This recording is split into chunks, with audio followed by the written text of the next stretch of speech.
안녕하십니까. 4월 15일 금요일 말씀 묵상 함께 시작하겠습니다. 성금요일입니다. 예수님께서 십자가에 달리신 것을 기념하는 날이고요. 주님께서 무덤에 들어가신 날, 주님께서 모든 것을 다 마무리하시고 쉬신 날이죠.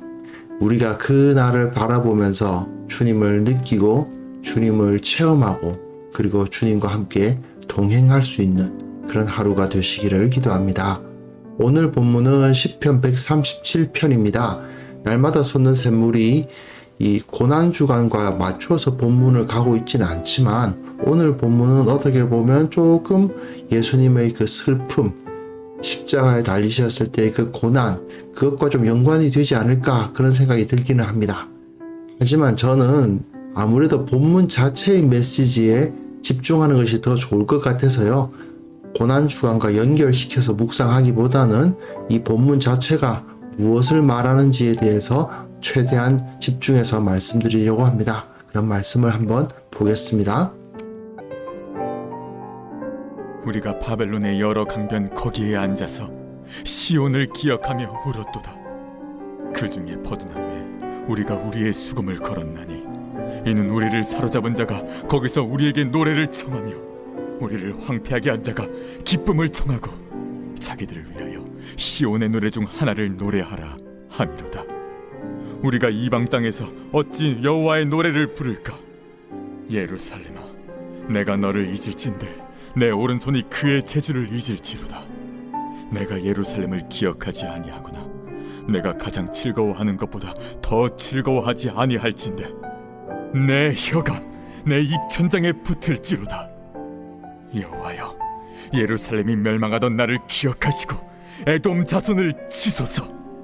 그들의 말이 헐어버리라 헐어버리라 그 기초까지 헐어버리라 하였나이다.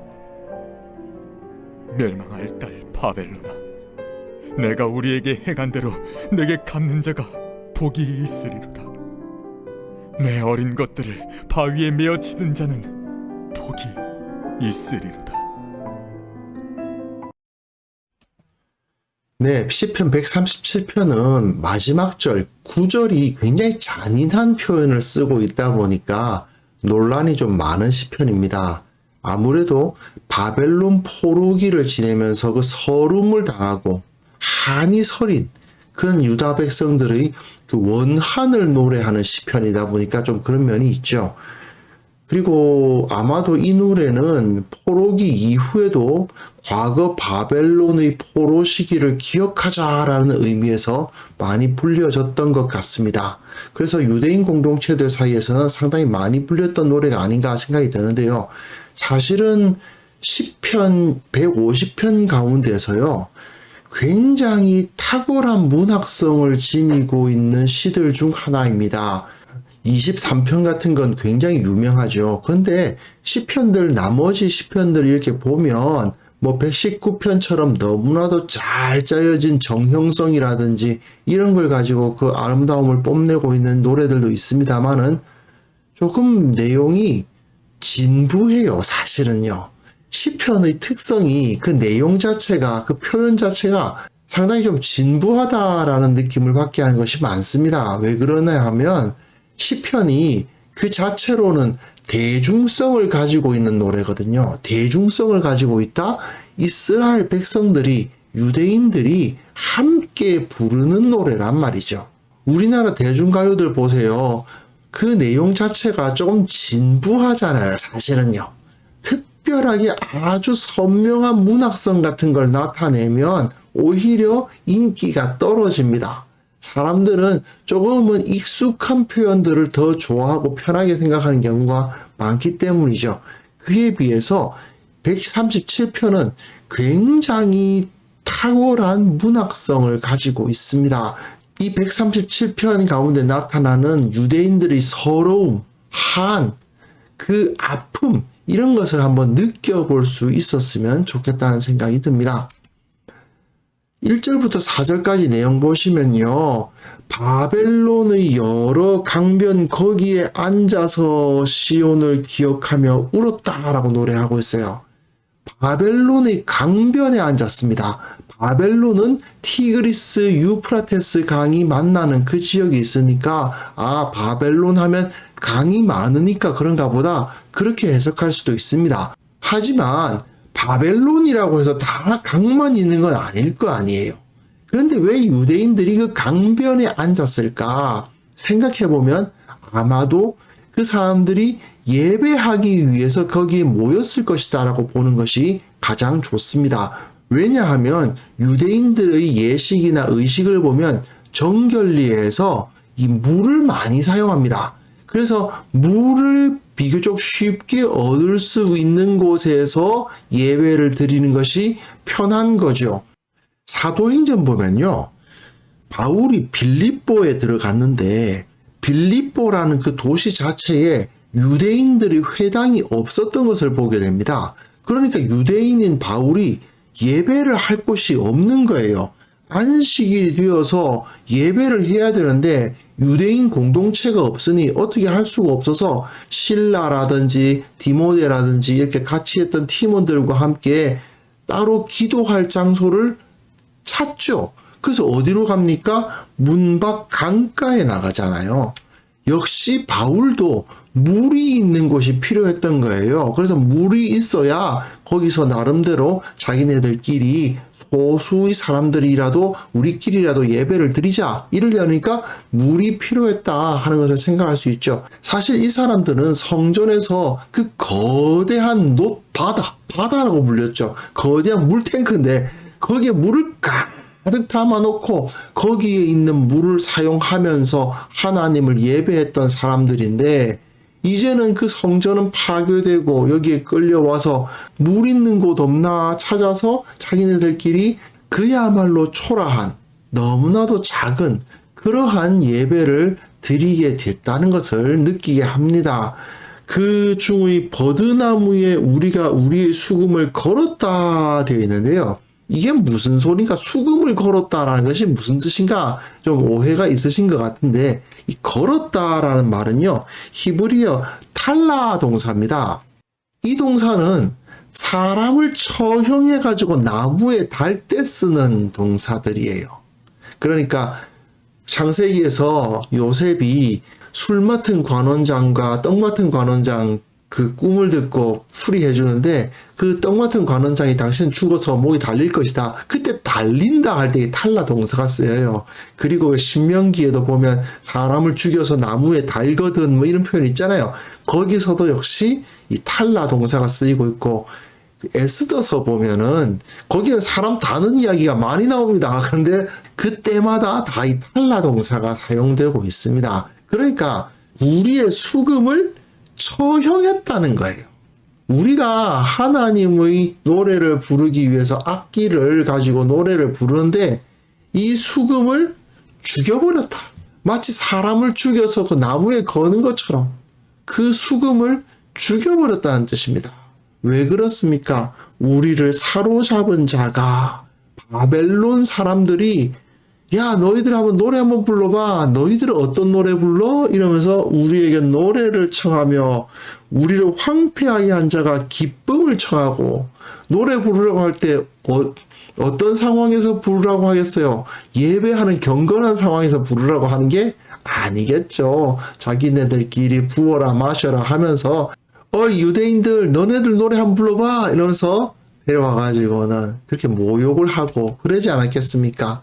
그런 상황이기 때문에 우리가 이방 땅에서 어찌 여호와의 노래를 부를까? 여호와 하나님을 예배하는 노래를 저들의 흥을 맞추기 위해서 부를 수는 없다. 여호와 하나님을 찬양하는 노래를 저들을 찬양하기 위해서 저들이 왕을 높이기 위해서 사용할 수는 없다라는 그러한 결단을 가지고 수금을 처형해 버렸습니다. 이제는 다시는 내가 노래를 부르지 않겠다 그 말인 거죠. 그러면서 자 예루살렘아 내가 너를 잊을진대 내 오른손이 그의 제주를 잊을지로다. 이게 무슨 소리일까요?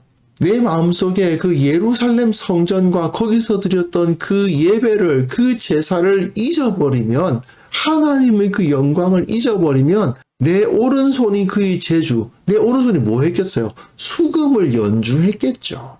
그런데 그 예루살렘에서 하나님을 예배하기 위해서 사용했던 이 악기를 다루는 재주가 이제 여기에 와서 내가 여기서 다른 사람들을 흥겹게 하는데 그 재주를 사용하고 그 예루살렘의 그 거룩한 예배를 내가 잊어버린다면 차라리 이 재주를, 내 오른손의 재주를 잊어버리겠다. 없애버리겠다. 그 말이죠. 다시는 내가 악기를 연주하지 않겠다. 그 말인 겁니다. 또 내가 예루살렘을 기억하지 아니하거나 내가 가장 즐거워하는 것보다 더 즐거워하지 아니할진대 예루살렘을 가장 즐거워하고 예루살렘을 가장 기뻐하지 않는 혀가 입천장에 붙으면 어떤 일이 벌어질까요? 말을 할 수가 없고 당연히 노래가 안 되겠죠. 예루살렘에서 주님을 예배할 때 그때의 예배로 우리가 온전히 도와가지 않으면 나는 더 이상 노래를 하지 않겠다 그 말입니다. 왜요? 나는 오직 예루살렘만 기억하고 예루살렘에서의 그 예배, 그 하나님의 이름을 높이는 그 자리에서 사용하던 이 노래를, 이 수금을, 이 악기 다루는 재주를 이런 악한 자들의 비위를 맞추기 위해서 사용할 수 없다라고 선포하는 것입니다. 그러면서 그 탄식을 여호와여 예루살렘이 멸망하는 날을 기억하여 주옵소서라고 노래를 부르는 거죠. 그래서 사실 여기서는 이제 내용이 잘려요. 에돔 자손을 치소서. 에돔 자손을 치소서. 그들의 말이 헐어버리라 헐어버리라 그 기초까지 헐어버리라 하였나이다. 에돔 족속들이 바벨론을 도왔어요. 근데 어떻게 보면 에돔의 입장에선 바벨론을 안 도울 수도 없던 상황이긴 해요. 하지만 여하튼 예루살렘이 멸망할 때 그 에돔 족속들이 선봉장처럼 밀려와가지고는 예루살렘을 헐고 공격하고 그리고 바벨론이 예루살렘을 공격하는 모습을 보고 막 응원을 하는 그런 모습을 봤을 때 그 유대인들이 마음속에는 증오심이 가득 차겠죠. 그러니까 하나님 저 에돔 자손을 치소서, 저자들을 살려두지 마십시오라고 저주의 노래를 하고 있는 것입니다. 그 예루살렘이 멸망하는 날을 하나님께서 기억하신다면 저 에돔 자손을 내버려 두실 수가 없지 않겠습니까? 라고 노래를 합니다. 그리고 그 다음 보시면 멸망할 딸 바벨론아 이렇게 외치면서 에돔에 대한 저주가 끝나고 이제는 본격적으로 우리를 진짜 친 저 바벨론에 대한 저주가 시작되는데 그냥 에돔을 치소서 수준이 아니죠. 네가 우리에게 행한 대로 내게 갚는 자가 복이 있으리로다. 그런데 구절이 이거잖아요. 네 어린 것들을 바위에 메어치는 자는 복이 있으리로다. 이것 때문에 사실은 많은 사람들이 아니 거룩한 하나님의 성경인데 이런 표현이 있을 수 있나 하고 상처받고 두려워하시는 분들이 있기도 해요. 그런데 좀 편견을 가지지 않고 이 가사를 읽어보면요. 이 유대인들의 가슴 속에 얼마나 큰 한이 서려 있었던가를 너무나도 잘 표현해 주거든요. 이보다 잘 표현해 주는 것은 없다고 생각을 해요. 사실 네가 우리에게 행한 대로 내게 갚는 자라는 표현을 하고 난 다음에 네 어린 것들을 바위에 메어치는 자라는 표현을 하잖아요. 이건 저 바벨론이 유다에게 어떤 짓을 했던가를 보여주는 것이죠. 정말 그 어린 아이들이 그 전쟁에서 희생당하는 바위에 메어치는 그런 잔인한 일이 있었는지 없었는지는 우리가 정확하게 알 수는 없습니다만은 그 정도로 잔인하고 비인간적인 처사를 유대인들이 바벨론에 의해서 그야말로 학대를 당했다 하는 것을 여기서 알 수 있는 것입니다. 그런 학대를 당하고 그런 악한 일을 당한 유대인들의 마음속에 얼마나 깊은 한이 서렸겠어요. 얼마나 그 증오심이 가득 차겠어요. 그 증오심 정말 쉽게 없어지지 않습니다. 제가 좀 재미있는 통계를 본 적이 있는데 왜 전 세계에서 독일차 좋기로 알아주잖아요. 독일차가 제일 잘 팔리는 나라가 어디냐? 뭐 미국이냐 어느 나라냐? 우리나라에서도 독일차 많이 산다고 하시더라고요. 그런데 이스라엘에서는 세계에서 가장 품질이 좋다고 하는 그 독일차가 정말 안 팔린답니다. 왜 그렇겠습니까? 홀로코스트 때문이죠. 아무리 독일이 매년마다 그 앞에서 자신의 잘못에 대해서 공표하고 그 앞에서 총리가 무릎을 꿇고 사과의 표현을 하고 그리고 유대인들에 대해서 화해의 제스처를 내보내면서 우리가 행했던 모든 것이 잘못됐다. 나치라는 그 단어 자체를 못 쓰게 하고 나치의 문양을 사용하기만 하면 그냥 처벌을 할 정도의 그 정도로 진짜 과거를 청산하려고 노력하고 있지만 그럼에도 불구하고 이스라엘 사람들은 독일차 안 산다는 거죠. 이렇게 역사적으로 학대를 받았던 과거를 가지고 있는 민족은 절대로 그것을 잊지 않죠. 그리고 그것에 대한 한이 서려 있고 그것에 대한 보복 심리가 나타나게 마련입니다. 사실 제가 성경 주석들 공부를 해보면 이 시편 137편 9절 때문에 상처받는 대부분의 사람들은 자기네 나라가 다른 민족에 의해서 침략당해서 학대당했던 역사가 없는 나라 사람들이 대부분이에요.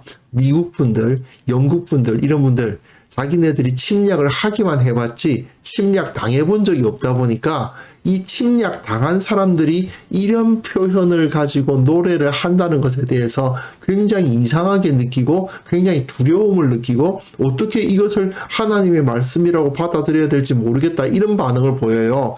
그런데 우리나라 사람들은 일제강점기를 겪기도 했고 그러다 보니까 이 사람들은 이 표현이 뭐가 그렇게 대단히 문제가 있냐라는 느낌을 받게 만들죠. 그만큼 그 마음속에 서려 있는 한과 원한 이것이 그냥 가운데 나타나는 거죠.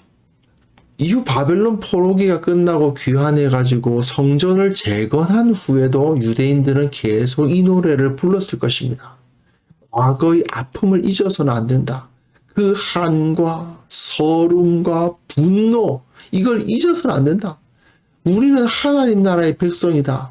그리고 하나님 나라의 백성으로서 그 고통을 겪었다. 그것을 반드시 그 후배들에게 일깨워 줘야만 했겠죠. 그래서 최선을 다해서 과거를 기억하기 위해서라도 이 노래를 불렀을 것입니다. 우리나라도 마찬가지 아닙니까? 우리 한민족도 유대인 못지않은 서름의 역사를 갖고 있죠. 그렇기 때문에 137편이 그렇게 막 멀게 느껴지기보다는 우리 마음속 깊이 다가온다는 생각이 듭니다.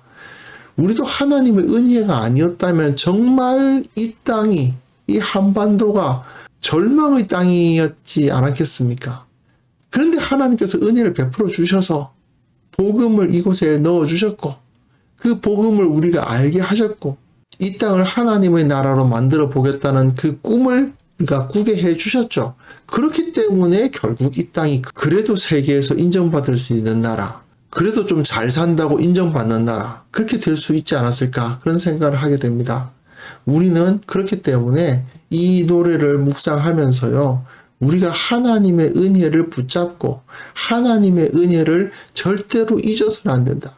하나님의 은혜를 잊으면 어떻게 되느냐? 바벨론이 쳐들어와서 멸망시키고 끌고 가서 그 강가에서 울면서 초라한 예배를 드리게 되고 결국은 노래하던 악기들을 나무에 달아서 처형하게 되는 그런 서름을 당하게 된다. 그 고통과 서름을 잊지 말자. 우리는 절대 하나님을 떠나서는 안 된다라는 그 노래를 우리도 함께 부를 수 있지 않을까 생각합니다. 그래서 이 땅을 살아가는 우리가 하나님의 은혜로 이만큼 되었다면 이제 우리가 이 땅에 더욱더 하나님의 통치가 온전히 드러나게 하기 위해서 최선을 다하는 자가 되어야 되겠다라는 그런 다짐을 해보게 됩니다. 그래서 오늘 우리가 함께 기도할 때는요, 먼저 우리가 하나님으로부터 얼마나 많은 은혜를 받았는지를 기억하게 하시고, 하나님을 떠나면 이 시편 137편이 묘사하고 있는 그런 고통과 서름을 당하게 된다는 것을 기억하게 하시고 철저히 인식하게 하시고 주님만을 붙들게 하시며, 또한 이 땅의 교회가 과거 이 교회가 겪었던 그 수많은 고난과 서름을 잊지 아니하고 주님을 붙들고 이 땅의 복음 사역으로 매진하게 하옵소서. 함께 기도하는 시간을 가졌으면 합니다.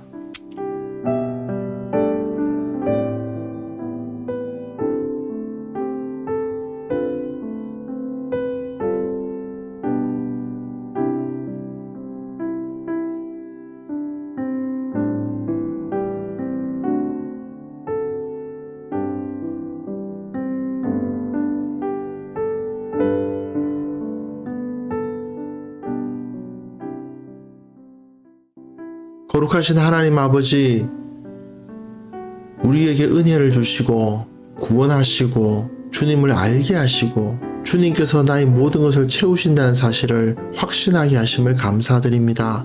또한 내가 하나님을 떠나면, 우리가 하나님으로부터 멀어지면 얼마나 큰 고통을 당하게 되며 얼마나 큰 서름을 당하게 될지를 알게 하심에 감사를 드립니다. 주님, 우리가 주님을 떠나지 않도록 도와주시고 오직 주님을 붙들고 주님과 함께 걸어가기 위해서 최선을 다하는 자가 되게 하여 주시옵소서. 기도하옵기는 이 땅의 모든 교회가 과거 이 교회가 연약했을 때, 이 나라가 정말 너무나도 가난했고 이 나라가 폐허나 다름없는 상태에 있었을 때 복음의 능력으로 다시 일어났다는 사실을 기억하게 하시고 철저히 그것에 대한 확신을 가지고 복음 사역에 매진하게 하여 주시옵소서. 우리가 이 땅에 복음을 전하는 것은 이 땅을 구원하는 길이며 이 땅을 참으로 사람이 살 수 있을 만한 곳이 되게 하는 길이라는 사실을 확신하고 두려움 없이 주님의 복음 전하는 그런 참된 그리스도인들 다 될 수 있도록 도와주옵소서. 특별히 오늘 우리 주님의 십자가를 기억하는 고난주간 성금요일입니다. 주님, 오늘 하루 주님의 십자가 희생 잊지 않도록 도와주시고 깊이 묵상하며 주님의 그 아픔을 나의 아픔으로 삼고, 그러나 주님께 늘 감사하고 그 은혜를 기뻐하는 그러한 오늘 하루 보낼 수 있도록 도와주옵소서. 주님께서 홀로 영광 받아주시고 우리 주님의 십자가의 영광 오늘 온전히 드러내어 주시기를 원하오며 예수 그리스도의 이름으로 기도합니다. 아멘.